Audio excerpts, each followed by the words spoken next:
This week on the Fifth Trooper podcast. And we get like, just roll like 5 bad dice and just be like, he's garbage, you know, into the box with you.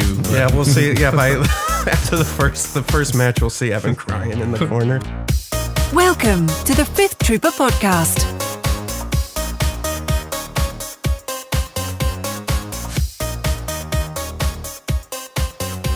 Hello and welcome back to the Fifth Trooper podcast. In this series, we talk about Star Wars Legion. I'm going to go ahead and skip our usual intro because we have something very special today. We're actually doing what we're calling the Jedi Council. It's going to be a round table. We're going to be talking Legion and other games. So we'll get to introducing the team here. You know Nick and myself. I'm Jay. We have Evan Bulriss. Evan, how are you? Good. How you doing today? Good. Evan's been on before. If you listen to our Nova cast, you were on that one. Mm-hmm. Why don't you tell the folks at home a little bit about your gaming background? I play primarily a ton of X-Wing. I run a Radical Squadron group out of that.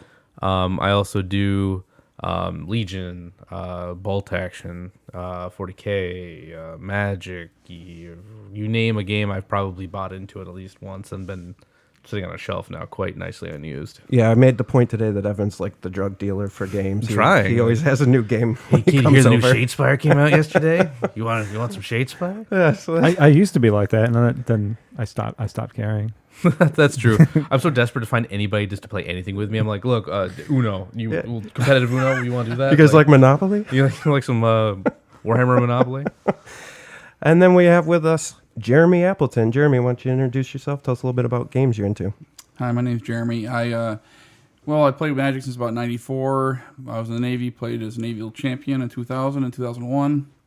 And I've Kickstarted since I got out of the Navy about 250 Kickstarter games, and I've got a collection with my family of about 300 to 400 board games we play on a regular basis. That is not a joke. He has a ton of games and Magic cards too. Tons. Where do you keep them? I've been to your house. I have not seen that many games. Oh, you haven't seen the racks? It was behind the dining room table when we had Thanksgiving dinner. That whole wall was just games. That's not 300 though. He's got another wall. Yeah, and he's got them over. Plus, you have all the little games account, like the little pocket games for Kickstarter. Oh, okay. And but yeah, there's games hidden within games. Understood. You pull open the mousetrap and it opens up the doors behind it, right? Like, well, it's like the other games, like Green Horde and Mass Mario, where you have like 6 different versions of the game that are all in one because you got all the expansions to the game that come out. And yeah, he's got all kinds of trapdoors. It's weird. You like open drawers. It's just stacked with games where the forks are supposed to go. Just like when I moved you, I can stack everything still hidden and neatly perfect. So I guess we'll open it up. I'm going to, for the whole cast today, we're just going to leave it open to any discussion. I'd like to start with Legion. Any hot topics anybody wants to start with? Silence. No, I've been playing the same list 3 weeks in a row because I keep forgetting to change it. Okay, so we have a tournament. Evan and Nick and I are going to be going to a tournament in Buffalo, New York this Saturday. So, with that in mind, are you taking Han out for Leia, or what are you going to do with that? It's a really good question. I've not thought about that. I should probably get on that.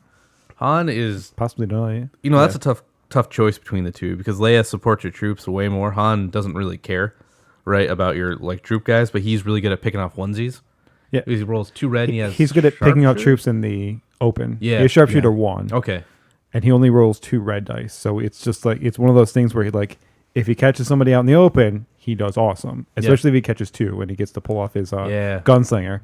But other than that, he's not great. I will probably be pulling him out. I've been talking about pulling him out. So you think you're going back to Wonder Twins with maybe the snipers? With the commandos? Yeah. Yes. Mm-hmm. Yes. Even though against my game against Jeremy, Luke and Han were going to just tear some things up. They were just going to get in the middle, and they were just going to wreck some things. Yeah. We didn't get that far. Oh, that didn't go. Okay. What about you, Evan? What are you looking at for your list for Saturday? I'm actually going to run all 3 of the the 2 commanders, so Veers, Vader, and then I'm going to put Boba Fett in there. I'm actually really excited because my command hand is just, you have no idea what I have, right? So I'm running, I think it's like maximum firepower, ambush. Well, don't tell me. No, I'm saying it right now, but I mean, listening. This is the, this is the customizability you have when you have all that, because normally when you just run one, you just take all 3 his, and you take the 3 generics, and you take standing orders, you're like, well, all right. But now, you can, when you have them all, just take maximum firepower for Veers. Rest of the cards, I'm not using vehicles, so I'm just throwing those out. And then like the neutral cards I think are really powerful. Yep. Being able to like ambush, like that's 2 like 1 activations, but because you've got every one of those command ranges, you don't need to worry about that extending your command range to 4. Because if you're not in a bubble, then they're probably dead, right? Like it's and I felt like for a while I was just playing Vader, and I recently added Veers in, and that's the list I'll be running this Saturday is Vader, Veers, and then a bunch of troopers. Man, it really gave me so many more openings as far as command hand goes that I was really, really missing out on with just Vader. Yeah. And, it's crazy. And I'm doing the same thing. It's a mix, I'm mixing between the 3. So I have the generic command cards, and then I have Veers and Vader cards in there. And it's nice. I like the options for sure, I started backtracking. And I've started putting the generics in more and more. Like I took out Orbital Bombardment for the 1 pip, the ambush, because it does more through the game. Where Orbital Bombardment and Maximum Firepower, you kind of have to use the first turn, depending on which battlefield you're on. If you're not on Long March, you kind of have to use it. Yeah, and somebody brought that up in the comments because they heard us talking about that, and I explained to them that they said they used it on turn 5, and I was like, that's great, like congratulations, but that hardly ever happens where you can get someone 4 beyond for that card. At least to how I go play. off effectively. Yeah. With snipers, you can probably do it. Like now that snipers in the game, they're always staying in the back. They're usually going to be at range 4, but that's not a lot of options still. That just gives you an option on turn 4 if you have to use it. Yeah, it's true, and it's tough, right? Because I think I can see some of the tactics for holding it, but I think I'm the same with you. Like I've been playing Maximum Firepower, and I want to use it turn 1. You want to make sure you can get it off. Yeah, and that's the only turn where it's like guaranteed to be able to hit anything you want. Because as the game progresses, troops get closer, and it cuts out your options of who you can hit with it. Yeah, and I think it gives you just a deterrent. At least if there's somebody that's big and bad that is going to mess up at least what you're trying to do, your tactics during 1 and 2, maybe you can hopefully get rid of them. But at the minimum, you can at least get them suppressed down, so you don't have to worry about them as you're moving forward. Yeah. So, anybody played Boba Fett yet? Have you played him yet? No, I've done a lot of like watching games online with him. I've read his cards 1,000 times on like tabletop, Admiral. Like I unfortunately with X-Wing 2.0 dropping, like my time's usually spent just because no one knows what that game is yet. Like what's gonna kind of bottom out as good stuff. So I try to get any game I can of that, and I've neglected Legion. But now that like all this new stuff's out, I want to play it again. Like we've got troopers for both sides now. We've got 3 commander choices. Well, 2 commanders, 1 operative, and then 3 commander like choices. Like the game just got more interesting again for me. Yep. So I'm ready to just start playing again. I gotta get some games in this week. Yeah, and I think Jeremy, you and I were talking about this earlier about how the snipers are kind of changing. I mean, they're changing everything. Yeah, because the big thing you got now is with the objectives. Before we'd play, we'd always I don't say always rush right in across the board, but you could comfortably come in on one side or another on a target and or an objective. And now with the snipers on both sides now, and you add it where there are ATRTs, you're holding back. You can be defend an area you're not even in. Like it's almost like where Vader will walk through and be like, all right, I can take this whole part of the board over. You can actually with 2 snipers and 2 ATRTs just hold an area down that you're not even in. Yeah. No. Yeah. Yeah. I think it's one of those things that I know. We just as Empire players, we just got snipers last week, so I haven't really had a chance to play them. I'm not gonna upset my list for this weekend, but that was something that was really hard to get accustomed to when the Rebels first started playing the snipers. Was like being like, oh yeah, I forgot those guys are up there. I think I like it because it makes vertical maps. Like before that, I didn't ever really see the benefit to ever be on top of anything, right? Like I want to shoot on my own terms, but now you can throw a sniper on top of a building halfway across the map, and you can know he's probably going to be okay as long as another sniper doesn't shoot him, right? You can just take those free shots. So that vertical movement and grappling hooks feels useful now. Yeah. Whereas before, it said all the climbing rules. I'm like, I never want to be on top of anything. Cause you're just right? It's free, pinata up there just getting shot. Yeah. They're really interesting. And, I think one of the things we were talking about too, that I think a lot of people got to be careful of, and it's going to happen for us too when we put commandos. And I think I was telling you about Boba Fett. I'm like, yeah, that's great. Put them in, but just make sure you still play him a little bit reserved, because I think the tendency for new units is to get a little aggressive with them, because you're like, oh yeah, I got Boba Fett, I got snipers, I'm invincible. I surge in defense. That's right. Right. So you're just, so I think, for Saturday for you, I just watch. Yeah, I know I'm going to get him killed. It's going to be like the first game too. And I'm going to get just roll 5 bad dice and just be like, he's garbage, into the box with you. But. Yeah, we'll see. Yeah, after the first match, we'll see Evan crying in the corner. Play once, it's over, it's done. Throwing his Boba Fett against the wall. On the snipers, I've been playing 2 sets, and I'm actually thinking about going to a 3rd set. Yeah. They were that good, even though you took out the one on that first shot after they bombarded. They're still just they're my style of play with the rebel. No, sure. I mean, with 3 suppression, 2, you can just be like, that guy might run, that guy might run, right? That's that's really great. Well, so Jeremy, speaking of your style of play, Jeremy is one of the few players that I'm sure any of you out there know, or that we know, that actually plays the T-47. So I'd like to get your brave soul. I'd like to get your your view on that, Jeremy. What do you think? How's it been working for you? I'm learning how to play with different terrain. Now that we're getting back to the standard, I guess, at least in our area, of a little bit less terrain than we were playing. Yeah, we were playing way too much for a while. It makes it a lot easier for me to fly around. The one thing I don't like is I usually have to wait my first turn and not do anything, which is a lot of points. Yep. But then again, I can fly almost the entire length of the field on one set of turns if I want to. I took turn 2 against you and flew 2/3 of the board. And if I'd been thinking, I would have shot instead. But anyways, But the fact is, it's mobile. It's 6 dice on, and I play it with uplink now, which makes a big difference too. That card really, I think, makes that ship fun again. Yeah. So you can just always give it an order instead of having to wait and just let it get shot up by the time you get to pick it. Well, and I know, we were actually, if anybody listened last week, we interviewed Kyle from Never Tell Me the Odds, and I asked him, okay, I get it, everybody says it sucks, but what is it that would make it better? And he said run 2. Has that crossed your mind at all, running 2? I have 2 painted up. I don't know if I'm gonna. I honestly planned on, before the snipers came out, when they do the 50-point commanders, running 2 of them. Yeah. With a 50-point commander, and then now I'd like to do that with at least 1 sniper. I'd like to try it. Oh yeah, the generic commanders. Yeah, I'm excited for those. Yeah. Plus those cards that come out anyway for those later are good too. But they're not good, but they're different. But I'd like to run 2 of them. The biggest thing is watching your terrain, and you have to plan out 2 moves ahead of time, even with your own guys more than your opponents. Yeah. Because you don't want to hit your own people. You can't after that displacement in the base. Thank God they did that 45-degree rule. So, you see your horror stories. In the last cast, they're talking about it in your podcast. You land on a barricade. Yeah. And you're like, guess I'm taking damage, right? Now you can at least just put it there. Yeah, at the 45-degree angle. Yeah. Yeah, I think, we were talking about this during the interview too. For me, it just doesn't make sense, because the whole game is so balanced, and everything, I know Veers and Bikes and Wonder Twins are winning, but I think that's going to change coming up. We saw that Vader's list take at Nova, I think it was 3rd or 2nd place or whatever it was.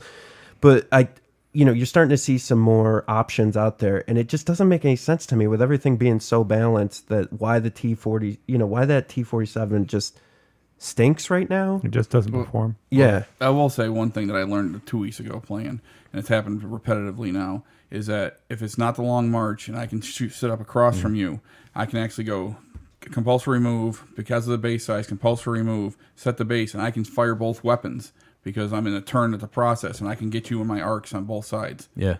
So you play the ground buzzer on it? Yes. So I can actually get 10 dice off on that thing on turn 1 if I want. You play Wedge too, right? Yeah. No, took Wedge out for comp link. Okay. But as I'm turning... HQ uplink. Yeah. But yeah. Well, that's good. I've always felt like the one time I ever played it, the first damage I took was disabled weapon, and I didn't have a back weapon on it.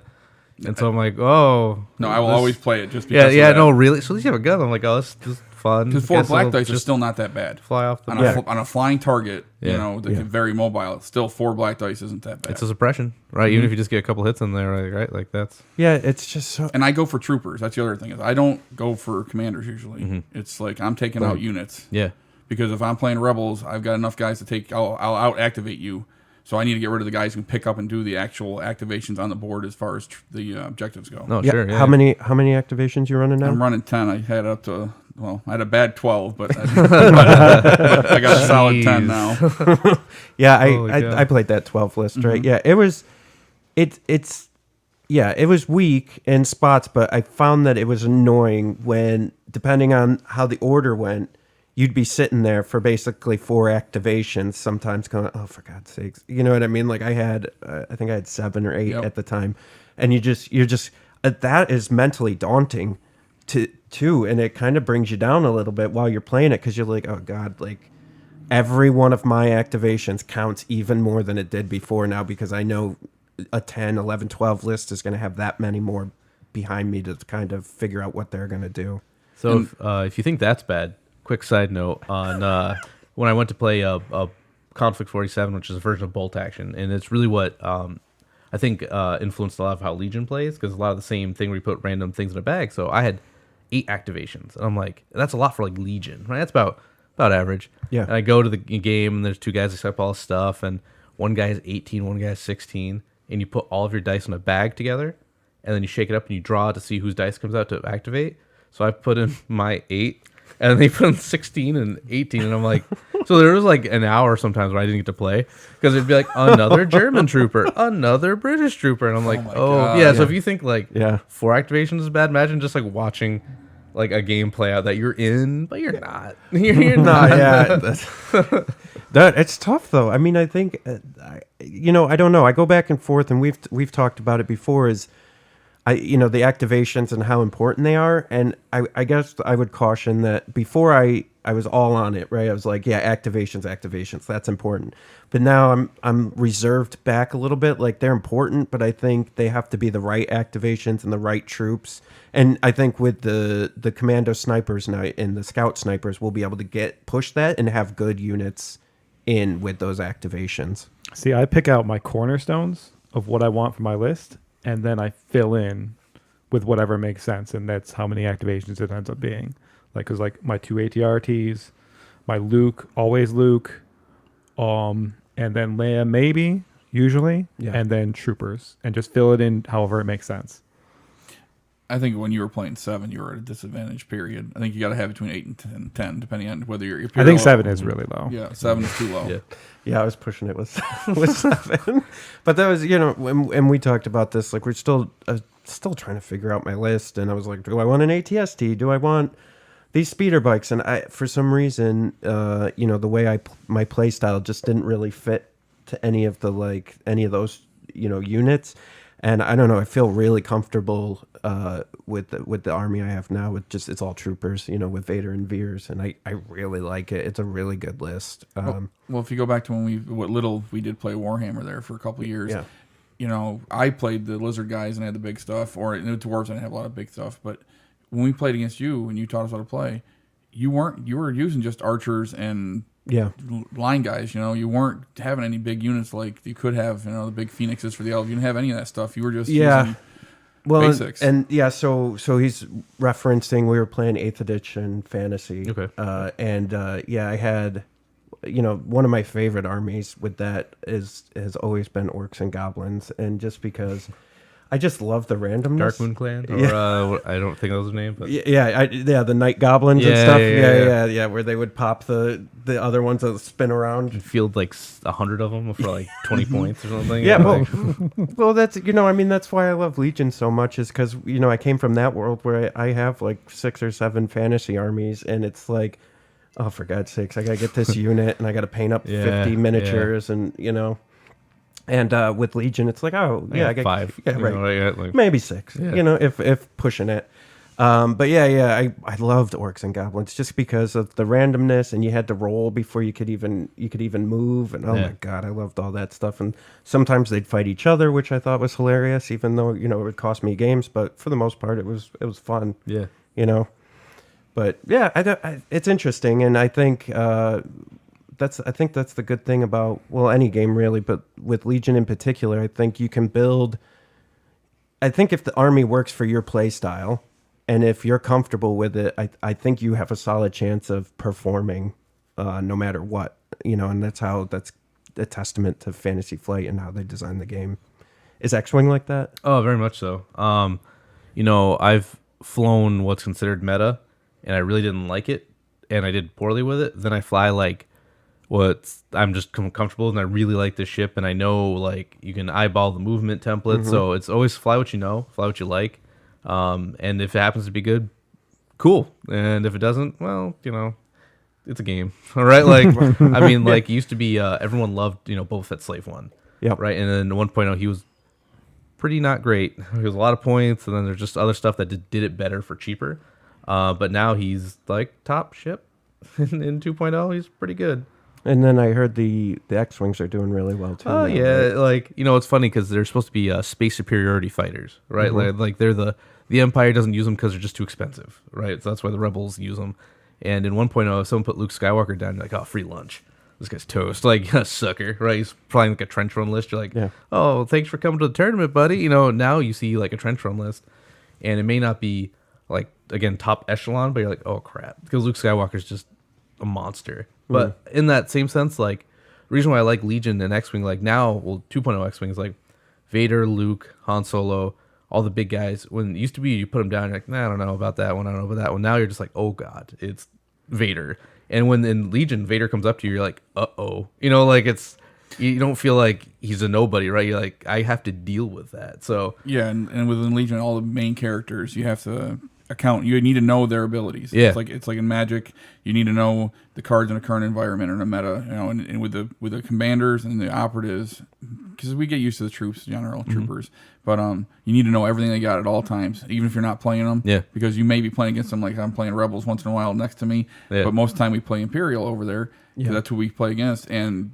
okay, I'm used to Vader's skills. I'm used to Veer's. I'm going to learn Boba, but I have to remember Han over here. Yeah. And you got to know all of them. You got to remember. It's got to be like I got to remember. Not look at the card. No, yeah, I just like how the name characters are just like so good. Yep. Like you should be afraid of Vader. You should be afraid of these characters. Well, and I think we've mentioned this before, and I'll just say it again. But I think they've got just the feel of everything down too in this game. Like Vader feels like Vader. Luke feels like Luke. Like nothing feels out of place or off off topic, I guess is the best word I can come up with right now for Star Wars. Like you're like, oh yeah, that makes sense in the world that they've established for Star Wars, which I think that's hard to do when you're designing a game. Oh, very much so. Yeah. And to take in all this other kind of ideas and thoughts and mythology that's already been built up years and years and years and make you feel in the game and in the miniature that this is Vader, like this is what he does, and that's where your relentless ability from Vader comes from. Yeah. Your enrage from Chewie's going to come from. Your bounty from Boba. Yeah. They may be abilities that are only on these figures, period, or maybe you'll only see them again in Clone Wars or in a different in a different group, but you're not going to see them again in this whole setup. You're right, and that makes total sense for the unit, right? Because it's like no one else is Boba. I mean, maybe Jango, but he'll have some different stuff. But like no one else is Boba Fett, right? He is who he is. Even the rest of the bounty hunters aren't going to get the bounty ability. I don't think if you had IG-88 out there, you're not going to be doing it. Or Dengar, you're not. I mean, that would be really interesting though, because there's that. I don't know if anybody's seen it out there. I know these guys have seen it, but these guys put together a Magic the Gathering. What's the cube that's all Star Wars, so it's all Star Wars themed. Like, I'll have to show you. I have it all printed, but like it's amazing, and the synergies in it. And like, so what I'm thinking about is like with the bounty hunters, they got that bounty synergy where like, so maybe you could have a bunch of bounty hunters that all have bounty on them in Legion, so then you're picking up that token and taking it for a victory point. I finally found a use for those 2 tokens they gave you that have the from the first store kit, the gold and the silver. Oh yeah, You just use them for those bounty tokens because. Oh yeah, that's a really good idea. I don't know what else you're gonna do with them. I mean, they're cool, but like nothing right now. Yeah, like maybe when there's more. Yeah, for those of you who don't know, so basically, if you play in a tournament, the store kits for the winners have these gold and silver commander order tokens, and it's like I don't even know. It's just a collector's item. It's not really a playable piece now, anyway. Right now, yeah. As they release more and more, but they're like you can feel them, Yeah, it's true.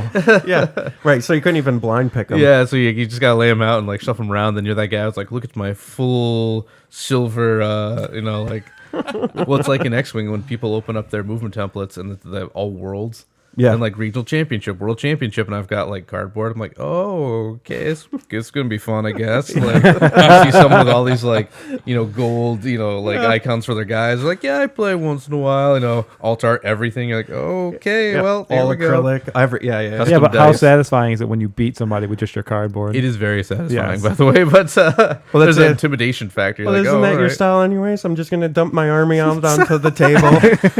we need a Star Wars themed slop bucket for when I actually go to like these tournaments. Oh, hey, that's a great painted army. Mine's not. Just dump it down. Like, here's my army. Thanks for the game. Slop right back in. Until they, I really admire the painting skill people have. And I'm always impressed to see what people put on the table. Yeah. So when I don't paint my guys, it's not because I don't want to. It's more of I'm not immediately amazing at it. So the character flaw in me is like, well, then I guess I'm just not gonna paint them. And until FFG like releases like a Warhammer, like these have to be table ready. Yeah. Like you need 3 colors. Come on, man, get with it. Like at least something like that. Then I'll like actively try. But I just like so even my ATS team just like slop down the table and like put them up as like I don't care. Like it's because it's so the thing about them too is that they're nice soft plastic, so you don't have to worry about like the fine detail like snapping off. And no, they did like not to get too off topic on how quality of miniature, but like they're good. And mine's gotten knocked around a little bit. From like Cat knocked my whole thing off on the floor, and then like people drop them when they're looking at them, and things just fall on the floor when you're at tournaments. Like, but like I'm kind of callous when I'm throwing them around, but like, and they're cheap enough that like if I break a trooper, it's only $25 for a box instead of like 80. I don't feel like I don't feel like it's like a paycheck investment where I gotta plan out this purchase if I need another Marine. I'm just like, oh, all right, well, you got any more troopers? So yeah, I agree with you too. Like I think part of it is I always felt like with Warhammer, like I know a lot of people use like the battle foam stuff. Yeah, but I was always nervous about that because I always listen. I'm like you. I'm pretty aggressive with my miniatures, so like I'm not like, oh, let's unwrap this guy out of his bubble wrap. Yeah. I'm like, yank, and so, so I would have like, swords coming off and pieces coming off stuck in the battle foam. And I'm like, oh, bummer, I feel like foam's broken more of my stuff than it's protected. Like, especially like I started playing Thousand Suns and Zangors, and they've got like feathers and little bird arms and little like toothpicks they're holding. And every time I pull one out, I see another little like sword stuck in the foam, and I'm like, oh, yeah. I'm just like, so I'm just kind of like a piece of you dies inside. Yeah, I just kind of dump them out now. I'm like, whatever. It's. I think you, at least for me with miniatures, as far as painting goes, is I've gotten a little bit of painting. I'm not like super great at it. Jay's better than I am, but I've learned to do the terrain on them better than I used to, and each item will speak to me. And like, so I didn't paint. If you look, my lay is still not done. Okay. Says this guy's awesome. Texas, not Texas, the Las Vegas Open that they requested you bring 2 barricades. Yeah. Yeah, that was kind of interesting because last time how FFG normally did it is they just set the board up and you just played on it. There was no like extra. Yeah, I think that from what I've seen, the Las Vegas Open stuff for the terrain is going to be incredible. Like I'm really excited. By the way, we're going to that for anybody listening. We'll be at Las Vegas Open. I'm really, really excited to see how that turns out. I think it's going to be pretty great. And I just read too that they upgraded it to a maximum firepower as well. Yeah, so that's going to be really awesome. Another chance for Adepticon. Yep. That's it. So, have you heard anything about PAX Unplugged? What are they doing for Legion? I know it's going to be a maximum firepower, but they haven't put the schedule up for I want to buy a ticket. If you're listening, PAX, I want to buy a ticket, but like I need a schedule. Yeah, they're listening. They told me. Yeah, I need a schedule because if I'm not buying a ticket unless I can figure out when I'm actually going to be playing any of these games. Yeah. Right. So that's my thing. They said that I know a couple of the guys at Nova were talking about it that Legion's going to be there. Yeah. Well, how many weeks out are we from it? So it's the end of November. Yeah, end of November. So we got sometimes like under 50 days or so or something like that. By the way, for anybody listening, we'll be at PAX Unplugged as well. So if you want to come say hi, we'll be wandering around. So yeah, they'll be there. So and PAX is it's a short drive for us too. It's like 4 hours. 4 hours. It's like it's not bad. So my question is, why does it matter when the events are if you know you're going to play them? So okay, so I want to play X-Wing and Legion. Uh-huh. and if they're on the same day, I can't.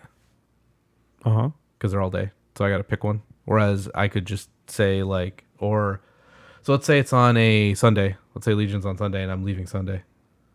Okay. So I won't I won't pay $30 to play. You know what I'm saying? Like I need to schedule out my time at these cons because I go there to play these games. I don't really go there to enjoy a con. But that's going to stop you from going altogether? Well, if I'll probably go for one, but I don't want to go hoping to play another one. Like I like to know what I'm doing. I like to schedule stuff out. That's all. So are you saying that so instead of playing 2 days in a row, you play one day and then the second day you like to go look around and check out the con? It can be. So I usually lose tournaments. So I'm not really worried about having time to look around. Well, most people do other than the winner. Yeah, it's not going to be. I'm not looking to win them, but like you ain't again, first, you last, Ricky Bobby. Yeah, well, jeez. So it's like let's say well then it changes my leave. So usually Sunday when I went to PAX last time, we left in the morning. Right, we planned to leave, and then. But if they're doing the maximum firepower on Sunday, I got to change my travel plans. Not that it matters a whole lot, but I just like to know when everything is. Because let's say they do, there's a drop mix tournament. I don't know if any drop mix. Go ahead and explain that to. All right. So, it's Hasbro and Harmonix, the guys who did Rock Band, made a digital card. Well, it's a physical card game. Yeah. That you lay it out and you put a tablet on, and it mixes the music, and you're playing to take over the board. They're doing a drop mix tournament that day. I would like to get in on that action because that's awesome. Yeah, drop mix is a blast. But maybe there's other tournaments I want to jump in. I just like to schedule my time because if X-Wing is my primary normally, but if it's on something like if it's going to interfere with 3 other games I could be playing, then Legion's another day. I might not just go for X-Wing, just do a Legion and some other stuff. Like I want to see what's going on. Or like he's a busy man. I still don't understand why that stops you from buying a ticket. How dare you? Well, if. I guess. That's true. But dang, you got him, bro. You burnt him. Well, maybe if I guess I'm trying to think of a scenario where it would stop me from buying one. Don't worry, we got all. If both teams are playing on Sunday, and you got to work Monday. Yeah, right. Just take your time. Let's really eat up the time on this podcast. I guess. Just take all the time you want. I don't know. I guess it's just a preference thing. If I like buying my ticket and getting my schedule made so I can plan for it at one shot. I guess that's I don't really have another rational explanation for it, but I guess. Hey man, it's you. It's what you want. I know, but he made a good point, and I'm like, I'm not like. Damn so it. I don't want to take away his point, but I'm like, why don't I just buy a ticket now that I'm like talking about? So, well, you're playing your days off depending on what you said didn't make sense to me, so it's just like right. Yeah. Well, and I will say, when we went to Gen Con, that was really tough, because we weren't playing in any tournaments. We were doing some other stuff there, but like.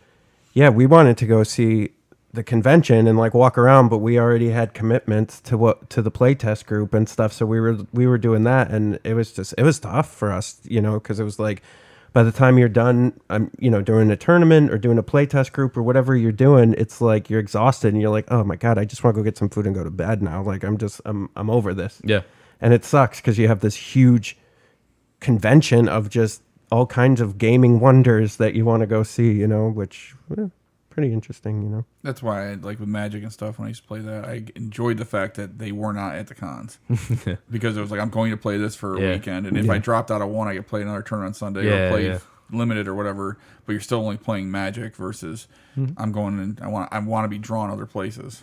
Yeah, I guess the problem with that comes up like what you were mentioning where.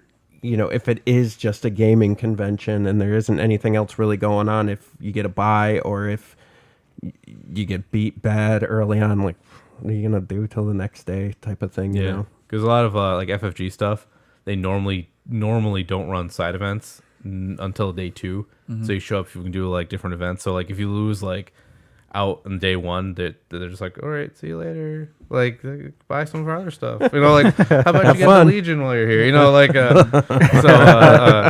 It seems smart. Brilliant. Yeah, no, it's brilliant.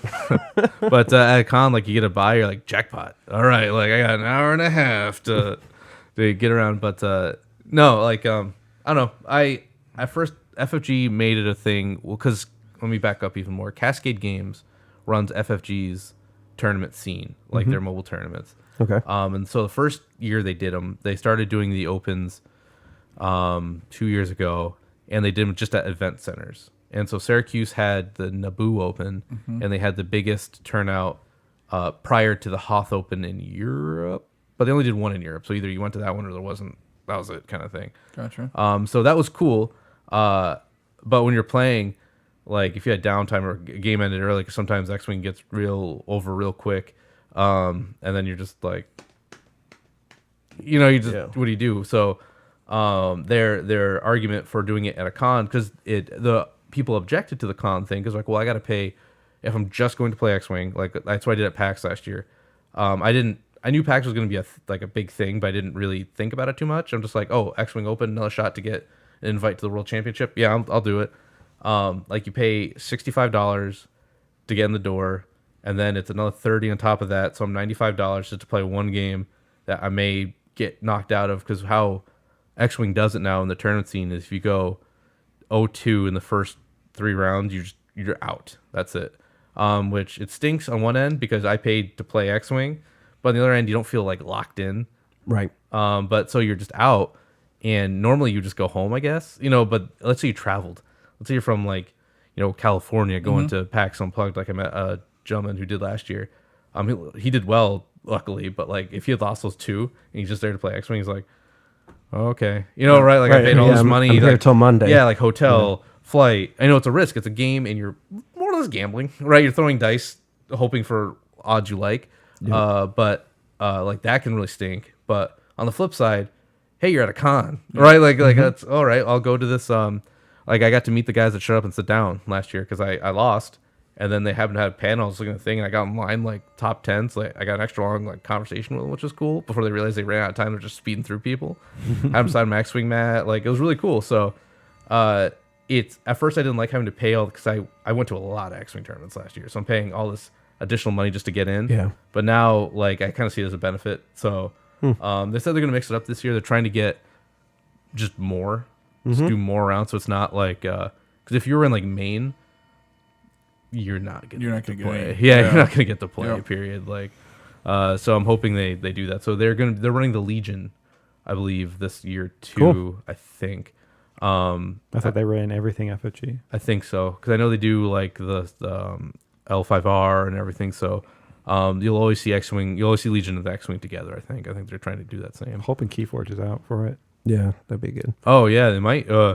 There's a good chance it'll be out. Man, if only they had a schedule, we could see if they had a Keyforge tournament going on. Maybe that's why they don't have a schedule. Maybe they don't want to announce that. The Keyforge linchpin is just holding it up. Like, but that'd be, dude, I'd love a Keyforge, because you just buy a deck and you're like, you don't have one yet. You're like, all right, I'm in. They would probably all just be sealed deck events where you just go and buy a deck, spend your $10.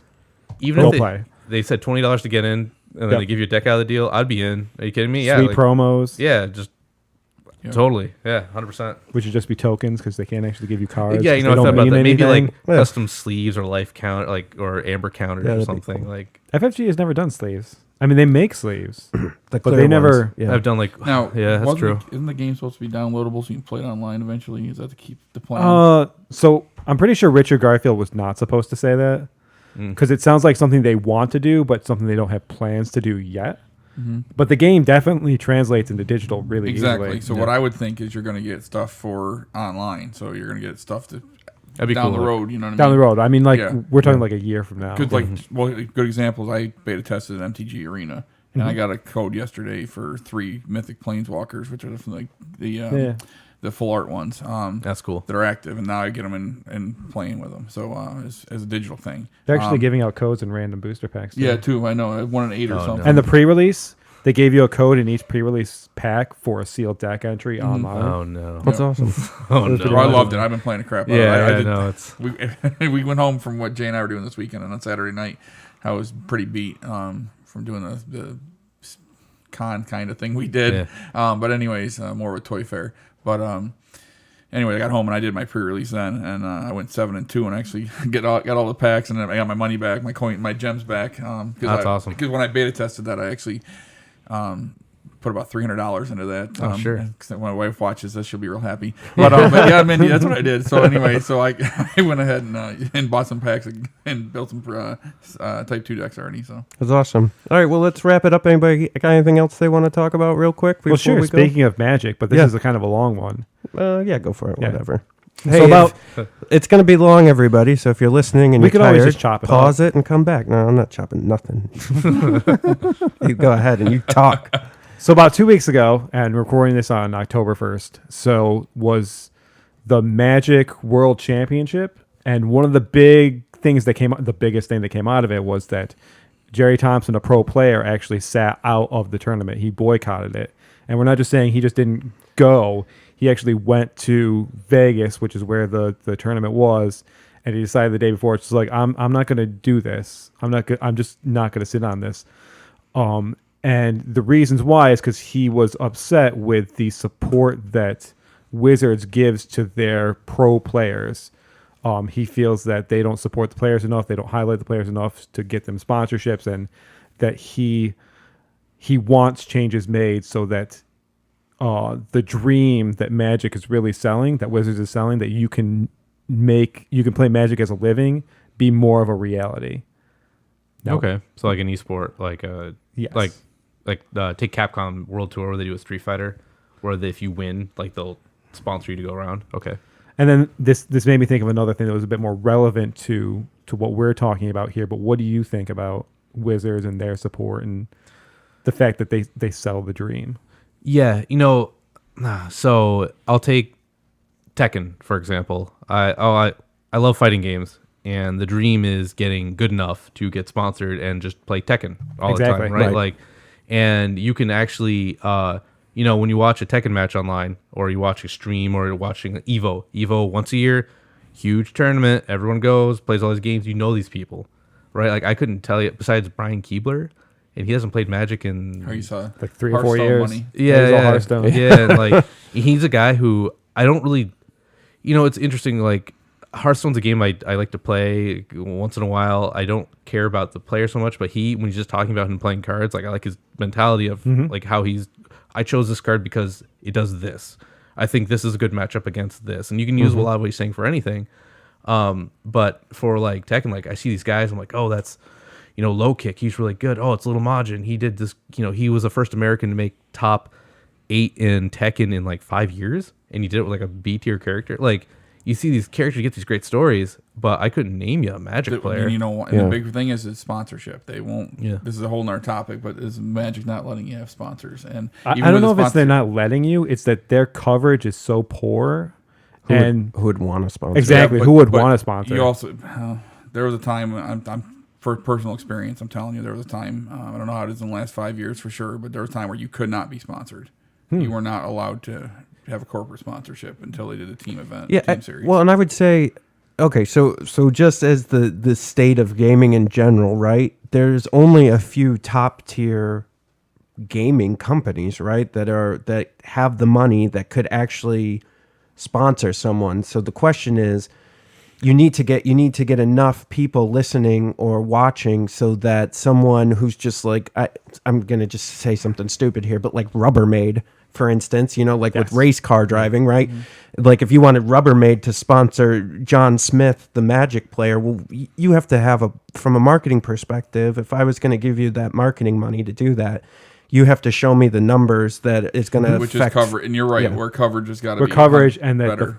The Wizards does not highlight players, and players are the ones who are going to be wearing logos and everything like that. Right. Where we were talking before the podcast, Evan and I are into UFC and we love that stuff. Well, that's what like UFC does, right? Like, even if it's like Conor McGregor, like, that name. Yeah. Like, people who don't even know Sports UFC team. know that name. Yeah. Even sports teams now have sponsors on their uniforms. I mean, come on now. Yeah. NBA's got sponsors on their uniforms. Well, and that's another NBA is a perfect example of player before team, right? So the player, and then you want to sponsor because it's a name recognition type thing. And you're right. I think it's a name thing. How do you promote gamers who are good at this game, who, and this applies for Legion too, or any game where you want to get it big enough?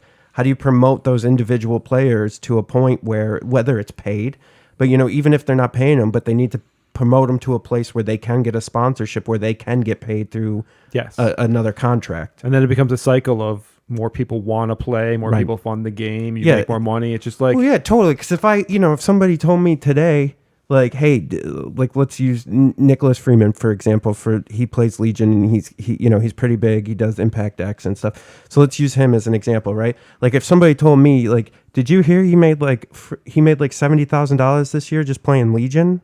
You know what I mean? Mm-hmm. Like, I'd be like, I'm going to start taking this way more serious. It's funny you bring that up because I remember a long time ago they used to show Magic on ESPN, and I remember watching. This could be like my brain not remembering ESPN something too. incorrectly, but I remember seeing ESPN, the Ocho, the Ocho, the joke card chaos confetti from Unglued. I saw that on ESPN when the guy ripped it up and threw it. He ripped up chaos confetti, or he ripped up actual chaos orb, and threw it, and that's like a judge came over and it was like this thing. And I remember seeing, because I was shocked when I saw a guy rip up a Magic card on like TV. Yeah, like $100 Magic card. Yeah, and do that. So, and that's when like they did like bank money, right? Like, well, I mean, like they'd have like, it's a $50,000 tournament. Yeah. It's funny because like Magic's the only card game that can get away with that. The game Warhammer Champions is doing cash tournaments. That's one of the things they've announced. And I was kind of worried about that because I'm like, well, there's only one game I know that can do money tournaments, and that's Magic. Yeah. Yep. But you had to do money tournaments in order to get yourself to the level of Magic. To even keep doing it, yeah. To attract the kind of players that Magic attracts because of the money. You know, like with X-Wing, there's named players. I could name you the top world players, and they get on podcasts, and I know them by name. They know me by name. They get an article on FFG once in a while. They don't get paid to do anything. They get like cool looking dice that they can sell for $100. But it's not like they're not like, but like you're saying, they're not like they get a sponsor. They get at least a article on Fantasy Flight's website like, hey, this is Paul Heaver talking about why 2.0 is really cool, and like, oh, Paul Heaver, he's a really good player, like 2-time world champion. Yeah, and then like we're like, I don't keep up on Magic's particular newsfeed, but I read a lot of gaming news. I get from feeds and different things. There's like Magic's like a new set's coming out. Yeah, they keep it like sort of self-contained. It's just like Magic is for Magic players. Yeah, I couldn't name you anybody who plays Magic. And here's a good one too, Matt, with Pokemon World Championships. I follow that too. I don't know if I assume you have at least at some point. I was at one point. Okay, yeah, and you have the DS version and the card game version going at the same time with 3 tiers on each. Yeah, and it's like it's one giant Pokemon thing, and it's like I would like just the way it's shown. Yeah. It's like I want to show up and see this, and in person, I want to be there. Yeah. I think. I mean, being, we're technically in the industry, right? I think it's not just the manufacturer's problem, right? Or it's an industry problem too, from a media perspective. Like, sure, there's a bunch of us podcasters out there that are covering stuff, and podcasting's getting bigger, but really, in order to attract the numbers that you would need to attract to put out the money that they would need to, I mean, you got to get big name companies that are outside of gaming sponsoring these people. But like we just said, in order, like race cars. But in order to do that, for anyone to care, they have to see the blip on the radar that makes sense to their audience. Viewership. Yeah. No, that's good. That's good. Now the flip side to this is Magic sells the dream, because every time they highlight a pro player during their tournaments, they show their lifetime earnings, which some of it's like $300,000. But they don't also say, well, this is $300,000 over 15 years, and it doesn't include travel time and everything like that. Yeah. Like they like sell it like it's a dream, like you can make a living at it, but it's not reality. Right. It's like that thing, like at the end of the lifetime of your child, you've spent over $1 million to support your child, but they don't tell you that your kid lived in your basement till he was 32. Well, and the last thing I got with this is they added 2 more pro tours. There's 6 now in a year instead of 4, and they want to cut down the number of players by 25% to 30% roughly at each tour event. So now, even if you bust your hump to get there, you not even gonna get 300. You used to be able to get on and get on the train, the train for a year. Once you got on, either it's gold, silver, platinum, you'd be on for a year. Okay, once you got your status and whatever that gave you, whether it was room, lodging, whatever. Now it's by every 6 months, and then some people are every quarter, and it's all different now because they want to put 6 pro tours, and that's where Jerry was coming from. Like, they actually have and I'm not sure who this is out there right now, but a person like us built a list to figure out how a person qualifies, because Wizards doesn't even have a list to give to the pros to say this is how you qualify. Yeah. And that's a problem. Well, and I think, honestly, and Nick and I know this firsthand from going to Gen Con and stuff, is that the game market is so saturated right now. Like, even though Magic's the biggest game out there, like, we get that, right? But like, it's so saturated that I think to give Magic, and Wizards some credit here, is that even trying to get that viewership level is going to be difficult because our attention spans are all over the place as far as gaming goes. I mean, look at Legion right now. It's blowing up and it's doing really well, but it may not last forever because people's attention will stray. Especially because FFG keeps releasing games. Yeah, it steals from their own player base. Yeah. No, well, they all do, and I mean, but you have to do that as a business, to survive. And I mean, all the big guys are doing that. Cool Mini, like everybody. Even Magic is doing it, but they're doing it within Magic. They release so much they're product, saturating their own market. Yes, yeah, that's what killed WizKids. Yeah. I loved Mech Clicks and I loved Mage Knight Dungeon and Mage Knight. Knight, I was a sponsor, first person that came after kind of thing for that. And then I got so much, and I was mowing lawns to buy it, right? And then I just couldn't keep up. I got cases for free. Not enough lawns in the world. But I just couldn't keep up with buying it all. Yeah. And eventually look at HeroClix now. Yep. I couldn't tell you what the last set was. They released so many little tiny things, micro sets that they do, or same thing happens with kids with the Dice Masters. Did you ever get into that? Yes. Yeah, I love Dice Masters. A little bit. Yeah, it was $1 a pack, right? And you got like 3 cards, some dice. I think I remember playing that. Yeah. I was the one in the group that bought it all. Yeah, and then I liked all the expansions. You could mix them all for like casual play, but like I walk into Comic Zone, there's like 20 sets on the wall, right? And I'm like, I'm done. Like I can't buy it all. Yeah, and the problem is there's only so many of us die. I'm sorry, I'm going to go into a little bit of business marketing 101 here. The saturation level on gaming for the audience, the built-in audience that they have, is at a tipping point because there's so many games out there. Our attention span is driven in so many different ways. But what they see is the amount of money we're willing to spend is higher than what most product is, right? So we're willing to invest money into this. But then the problem is they go, oh my God, we're making all this money. Let's put out some more products. And then what they do is they hit the tipping point of their audience. And so instead of backing it up and some companies are doing this, which is fine, and trying to make a game for a broader audience. So the guy that works at your office who doesn't know what you're talking about when you're talking about Legion or Magic, but maybe he knows Ticket to Ride because it's at Target. You know what I mean? Like they're trying, but they're not succeeding in making a broader game for larger audiences. And I think maybe this is where Fantasy Flight, because they have Star Wars IP, right? Like I think you're seeing guys, like I know we met a guy or two in Rochester when we played our first tournament. Like I don't think they played any other games. I think they were like, no, I don't really play games. I just love Star Wars. Yeah. That's why I'm here. And one thing too is you only have so much time in a day. Like if you go, Jake, you come to my house talk about the board games. I've got at least 100 of them I've never even opened. Yeah. Oh yeah, no, Right. that's me in Xbox One. Okay, games. so then where Magic you can jam a game in 10 minutes or less if you're or you want to play. Where we were just talking about the other night when we were playing Legion is you're talking a minimum hour and a half to 3 hours, and you can't jam enough games. I can't get enough games. I'd love to take it and do 10 a day and I can't. Yeah, no, it's so my time's so divided. And this is where Keyforge comes in because Keyforge is you don't need to follow a metagame. Yeah, you can be competitive. You can play it at every level for the same price of $10 for a deck.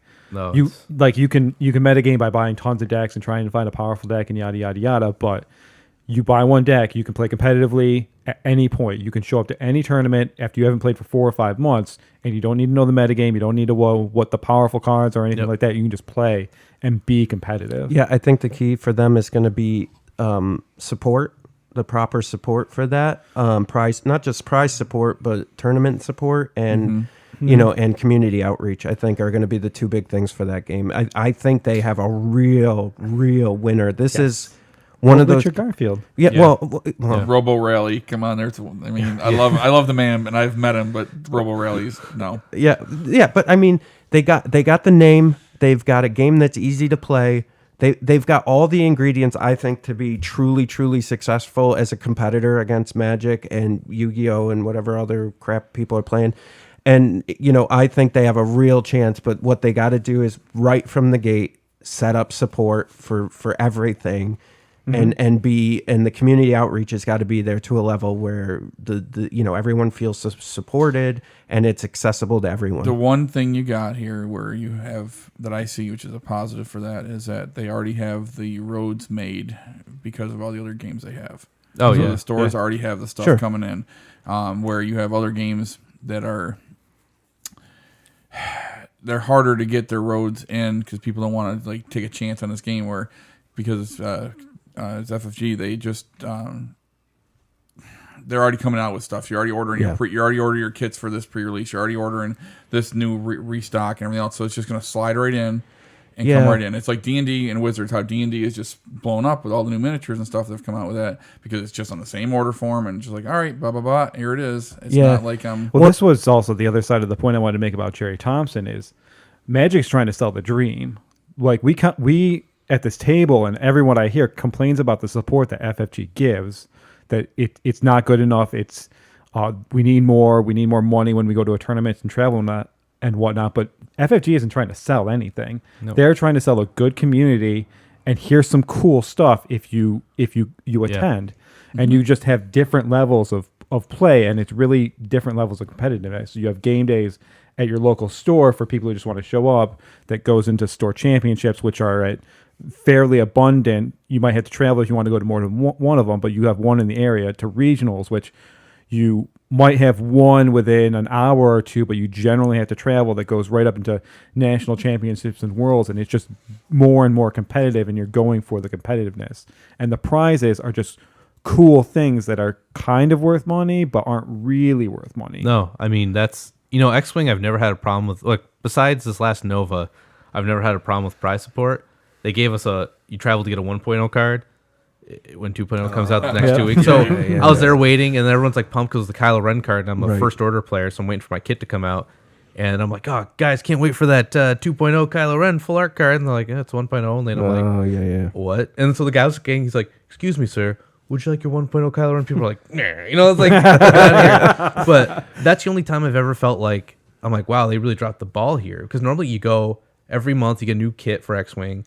You get some cool art cards, full art stuff that you can't. No other company really does that, And again, like I would love to be good at X-Wing, and they made giant money. Like you go and you can win $50,000 for winning an X-Wing tournament. That'd be amazing. But I'm also just happy with like I go to a tournament, I get a card for showing up, and if I win the top tables, I get some cool templates.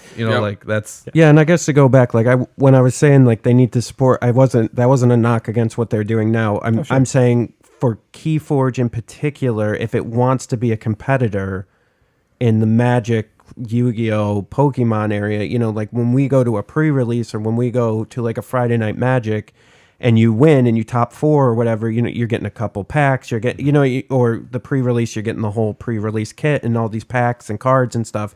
So there's got to be a way, because the decks aren't really built that way. Like what can you... See, I don't think FFG is going to care. I think they're going to treat it like their other games. I think if Keyforge is going to go to that level, it's going to be independent tournament series.